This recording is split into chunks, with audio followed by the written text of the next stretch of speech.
Boa tarde. O projeto que divide parte dos recursos do pré-sal com estados e municípios já está no Senado.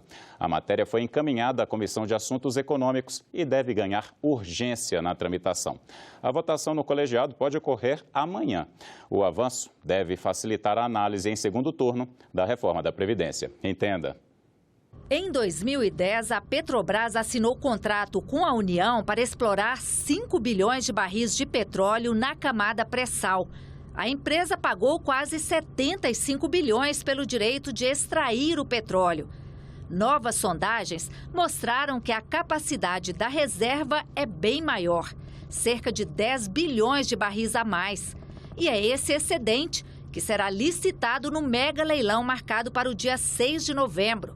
Endividados, governadores de vários estados reivindicam parte desse dinheiro. Importante para a economia, importante também porque gera receitas para a União, para a Petrobras, receitas para estados e municípios. A estimativa é de que sejam arrecadados cerca de 106,56 bilhões de reais com a venda do direito de exploração dos barris de petróleo a mais. Desse total, 33,6 bilhões ficarão com a Petrobras para compensar a revisão de contrato. A União ficará com cerca de 49 bilhões. 15% do total, cerca de 11 bilhões, serão repassados aos estados. 2/3 seguindo os critérios de distribuição do FPM, Fundo de Participação dos Estados, e 1/3 seguindo os parâmetros de ressarcimento por perdas com a Lei Candir. O Rio de Janeiro, estado onde estão as reservas, terá 2 bilhões a mais. Os municípios também receberão cerca de 11 bilhões, que serão repassados pelos critérios do Fundo de Participação dos Municípios. Isso para construir uma proposta mais harmônica entre todos os estados da federação, beneficiando os estados do Norte, Nordeste, Centro-Oeste, Sul e Sudeste, priorizando a alocação desses recursos para o equilíbrio das contas previdenciárias, no segundo momento para investimento e no terceiro momento para despesas de precatório de natureza alimentícia. A proposta faz parte do Pacto Federativo. A divisão dos recursos da exploração do excedente do pré-sal está dentro das medidas reivindicadas pelos estados para ajudar a resolver a crise fiscal. E na pressão por essas medidas entrou a reforma da Previdência. É uma condição imposta por senadores de vários estados para votar a reforma em segundo turno. O gesto da Câmara dos Deputados de, num acordo com o Senado, entendendo que no país nós somos um sistema bicameral e é preciso que haja sempre esse diálogo da Câmara do Senado, em ter votado em regime de urgência a sessão onerosa, inclusive beneficiando mais os estados do Norte, do Centro-Oeste, do Sul e do Sudeste, faz com que agora nós tenhamos condições de avançar rapidamente nas duas pautas. Sessão onerosa, terça-feira de manhã na CAI, à tarde no plenário. E reforma da Previdência, cumprindo-se todos os prazos regimentais, sem quebra de interstício, será votado no dia 22, no período da tarde, no plenário do Senado Federal. O governo Bolsonaro arrecadou até o momento cerca de 96 bilhões de reais com privatizações e desinvestimentos. Neste domingo, o presidente Jair Bolsonaro disse em uma rede social que a meta de desestatizações para este ano já foi superada.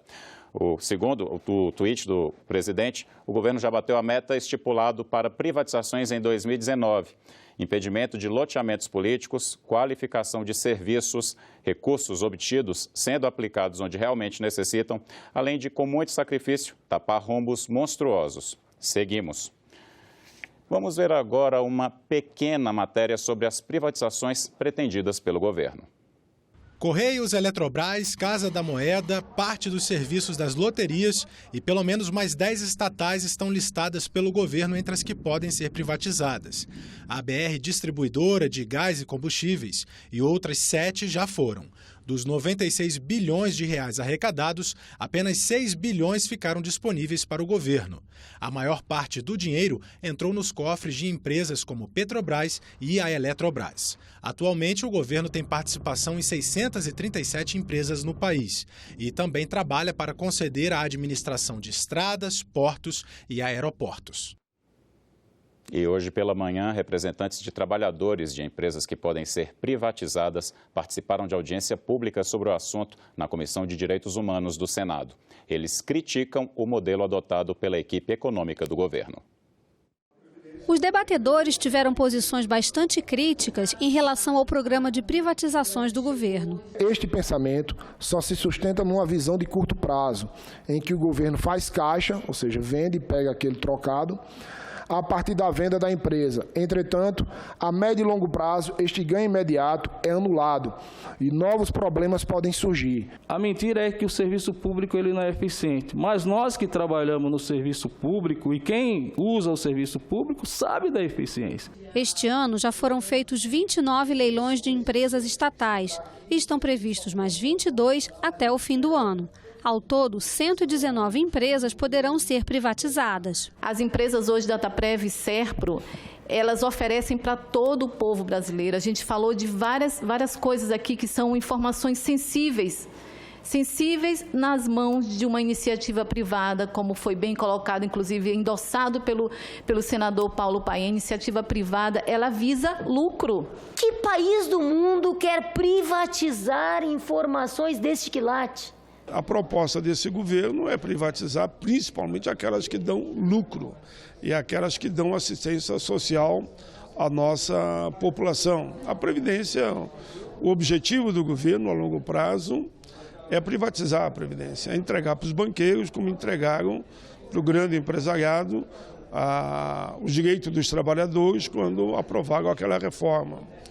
Nós, já ficou acertado, faremos outra audiência pública setorizada. O primeiro que está na fila é os Correios, que quer fazer mais um debate sobre esse tema para evitar a privatização.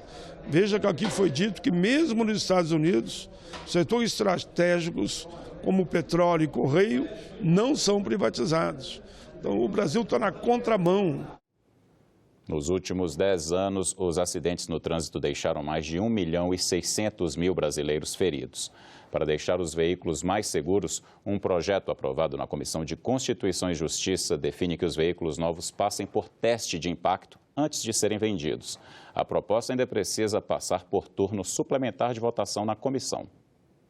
A cada 1 hora, 5 pessoas morrem vítimas de acidentes de trânsito. Fatos como este colocam o Brasil na 5ª posição entre os países com maior número de vítimas de trânsito.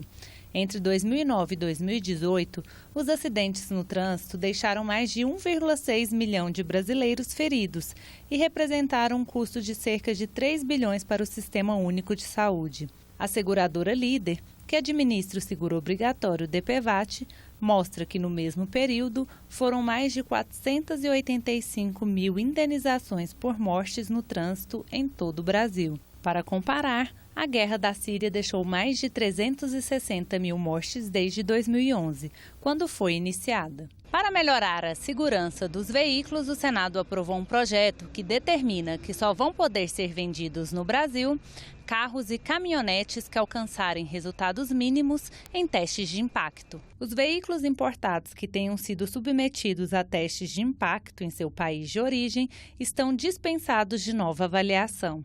Esse projeto ele vem suprir uma carência na legislação ou omissão na nossa legislação que não trata dessa questão. Os veículos são vendidos no país sem passar por esse teste de impacto, que traduz na maior segurança desses veículos em circulação em nosso país. E isso é um estímulo à indústria automobilística a ter esse cuidado, a dar um tratamento ao brasileiro, mesmo que é dado aos países desenvolvidos do mundo. Ou seja, a segurança das pessoas está acima de tudo. Isso não vai ser para todos os veículos, apenas para veículos novos de passeio. Vão ser sorteados aleatoriamente o veículo, a montadora, e aí vai ser feito esse teste de impacto, de colisão mesmo, para ver se ele oferece as seguranças que ele vende para o consumidor.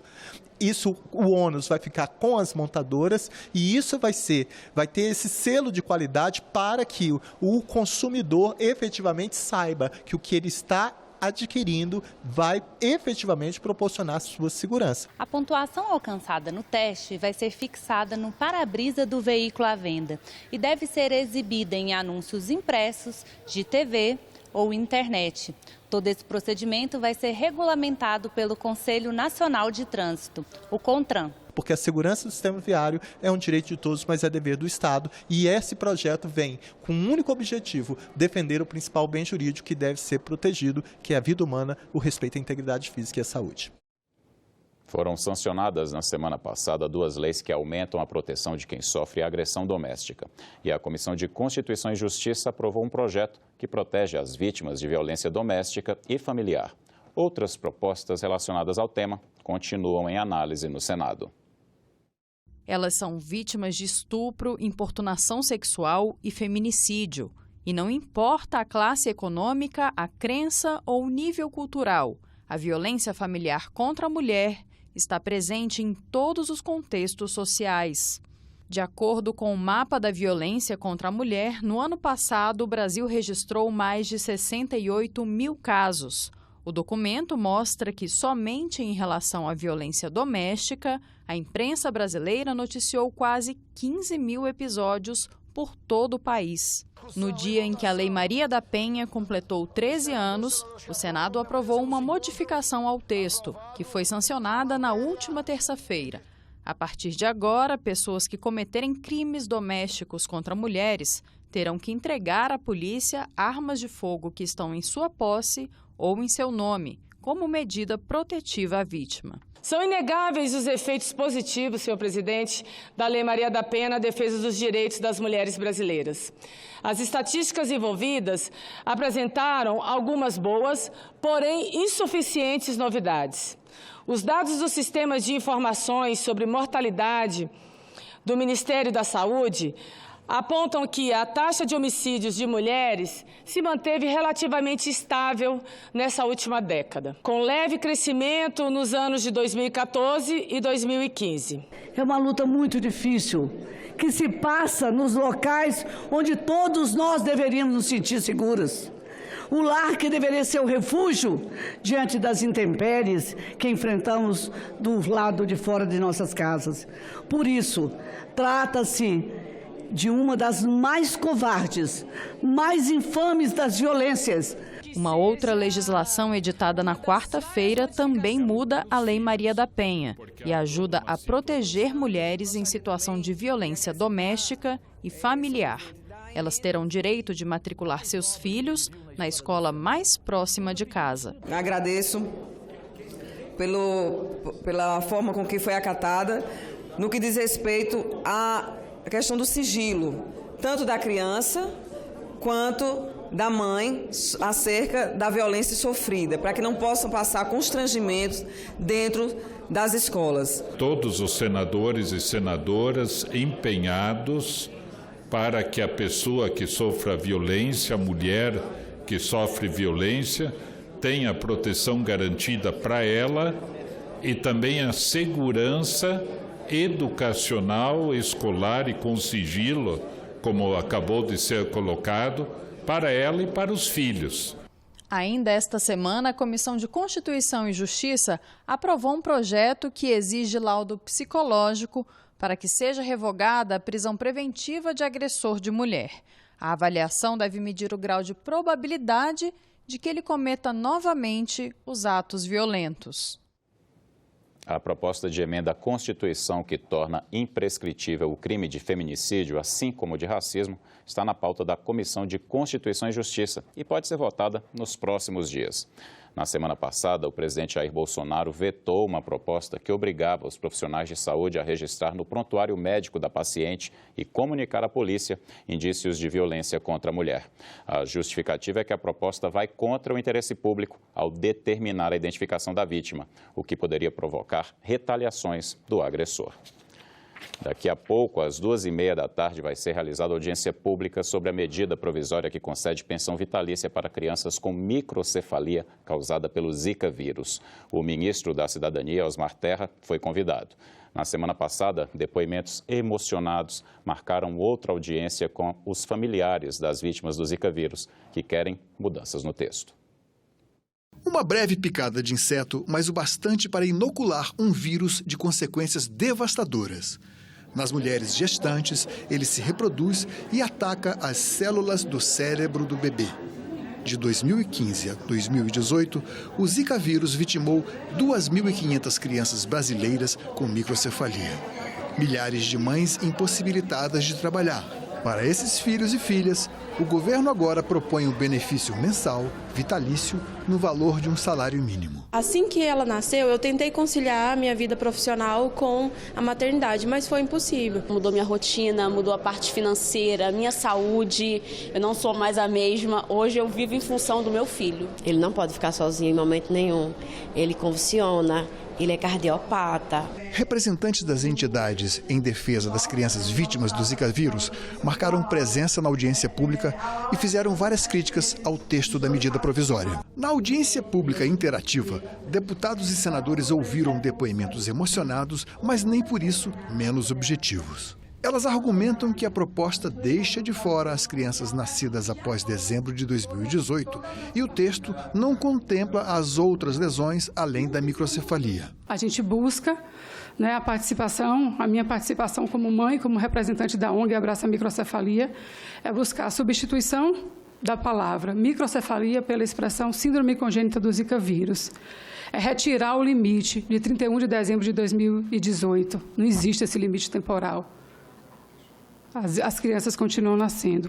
É desatrelar a pensão vitalícia do BPC e acumular a pensão vitalícia com o BPC e não trocar. A gente está aqui falando por uma coisa óbvia. Isso sim é difícil. Tá? Então, assim, vocês, parlamentares, é que têm o poder. Eu só sou uma mãe. Eu estou aqui representando meu filho, que não tem voz, que não sabe falar, né? Mas eu estou representando um monte lá de Pernambuco. O governo federal anunciou recentemente o programa Futurice, com o objetivo principal de captar recursos privados para universidades federais. O senador Chico Rodrigues apresentou requerimento para debater o Futurice em uma série de audiências públicas e fala sobre esse assunto na nossa entrevista de hoje. Olá!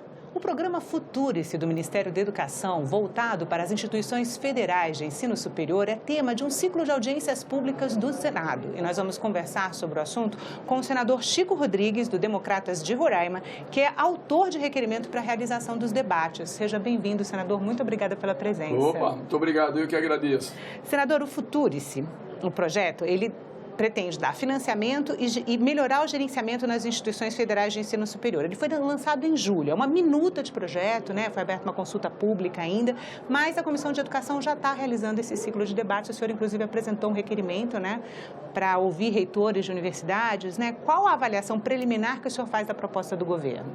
Olha, eu entendo que o Brasil precisa, na verdade, agregar valor nos recursos e que sejam encontradas receitas para o financiamento, principalmente do ensino superior.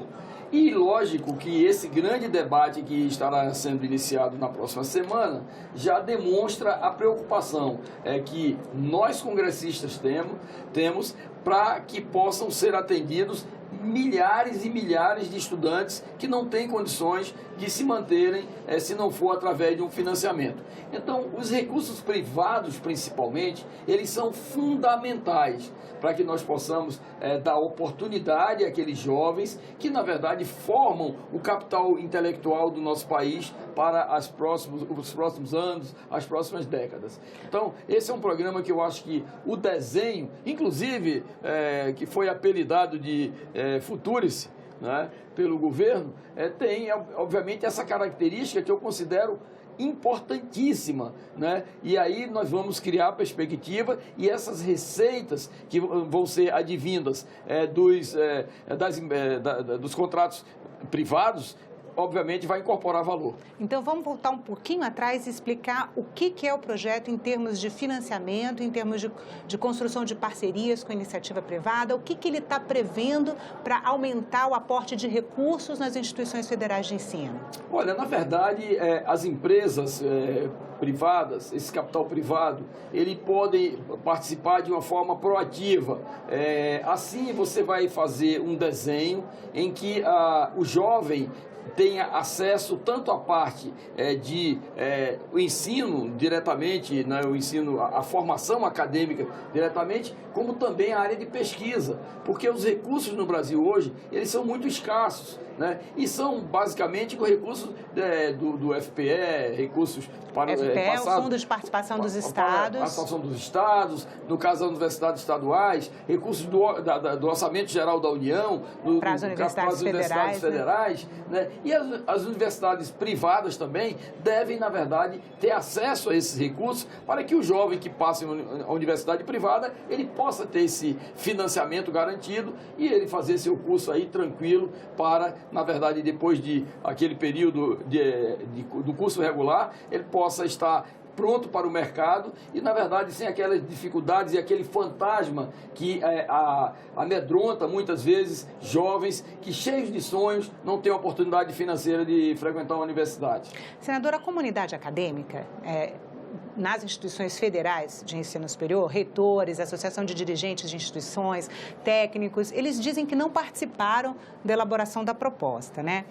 A Comissão de Educação, nessa série de audiências públicas, ela pode ser o palco desse debate para o Futurice entre a academia, o governo? Como é que o senhor vê essa questão?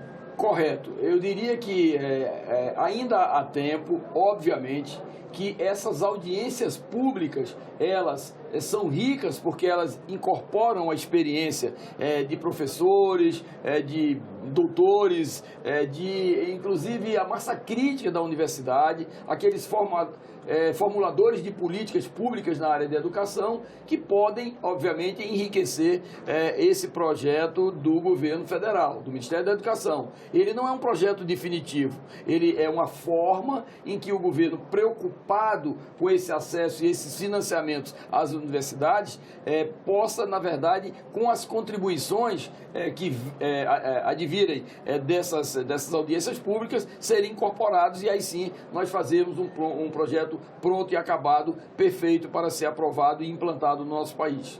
Senador, hoje muitas instituições de ensino superior declaram não ter recursos para dar conta de terminar esse segundo semestre de 2019, né? O projeto Futurice, ele em princípio só renderia frutos para a universidade daqui a alguns anos, né? Como o senhor vê esse impasse que as universidades estão passando atualmente?